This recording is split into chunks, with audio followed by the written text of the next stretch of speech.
नमस्कार, घटना चक्र बुक वीडियो के इस शैक्षणिक मंच पर आपका स्वागत है। हमारा उद्देश्य है ज्ञान को सरल, स्पष्ट और सुलभ रूप में आप तक पहुंचाना। आइए आरंभ करते हैं अध्ययन और सफलता की इस यात्रा को। नमस्कार। हर संस्था की, हर इंस्टीट्यूशन की अपनी एक कहानी होती है ना, एक सफर जो उसकी पहचान बनाता है। आज हम उत्तर प्रदेश के राजकीय अभिलेखागार के इसी सफर को समझने की कोशिश करेंगे और देखेंगे कि कैसे दो शहरों ने मिलकर इसकी पूरी कहानी को एक शक्ल दी। तो सवाल यही है कि आखिर इंस्टीट्यूशंस की अपनी कहानी बनती कैसे है। देखिए, जैसे हमारी आपकी जिंदगी में कुछ टर्निंग पॉइंट्स आते हैं, वैसे ही इस संस्था के जीवन में भी कुछ बहुत अहम मोड़ आए और इन्हीं मोड़ ने इसकी दिशा और पहचान हमेशा के लिए बदल कर रख दी। उत्तर प्रदेश राजकीय अभिलेखागार का ये सफर बिल्कुल ऐसा ही है। ये कहानी है दो शहरों की और दो बहुत ही जरूरी पड़ावों की, जिन्होंने मिलकर इस संस्था को वो पहचान दी है जिससे हम आज इसे जानते हैं। तो चलिए कहानी के पहले अध्याय पे चलते हैं। साल था 1949 और शहर था प्रयागराज। ये सिर्फ एक शहर का नाम नहीं है, बल्कि ये वो जमीन थी जहां उत्तर प्रदेश के इतिहास को सहेजने की पहली नींव रखी गई थी। साल 1949 ये बहुत खास था। सोचिए, देश को आज़ादी मिले बस कुछ ही वक्त हुआ था। एक नया राष्ट्र अपनी पहचान बना रहा था और जाहिर है अपनी विरासत, अपने दस्तावेजों को सहेजना इस पहचान का एक बहुत ही अहम हिस्सा था। और बस इसी ज़रूरत से जन्म हुआ इस संस्था का। और एक दिलचस्प बात, शुरू में इसका नाम उत्तर प्रदेश राजकीय अभिलेखागार था ही नहीं, इसे सेंट्रल रिकॉर्ड ऑफिस के तौर पर बनाया गया था।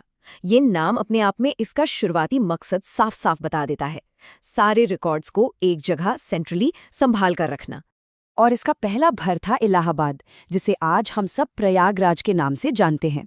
एक ऐसा शहर जो हमेशा से शिक्षा, संस्कृति और प्रशासन का एक बड़ा केंद्र रहा है। तो यहाँ इसकी स्थापना होना एक बहुत ही नेचुरल और सोचा समझा कदम था।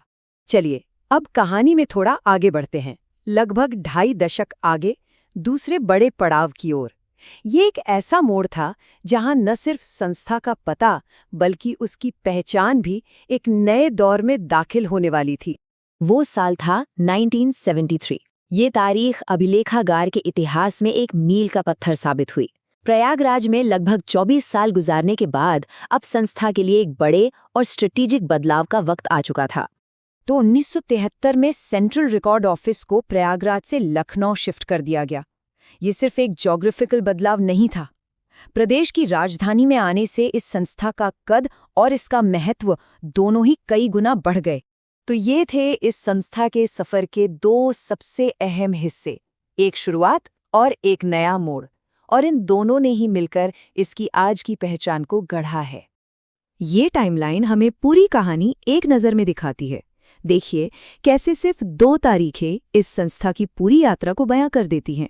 1949 में प्रयागराज में एक रिकॉर्ड ऑफिस के तौर पर शुरुआत, और फिर 1973 में लखनऊ आकर एक प्रमुख राजकीय संस्था के रूप में इसका विकास होना। और आखिर में ये सवाल सोचने पर मजबूर करता है कि प्रयागराज से लखनऊ का ये सफ़र क्या सिर्फ एक पते का बदलाव था, या फिर इसने इस अभिलेखागार के भविष्य, उसकी पहुंच और उत्तर प्रदेश की ऐतिहासिक विरासत को सहेजने के उसके मिशन को भी एक नई दिशा दी। इस पर विचार जरूर कीजिएगा।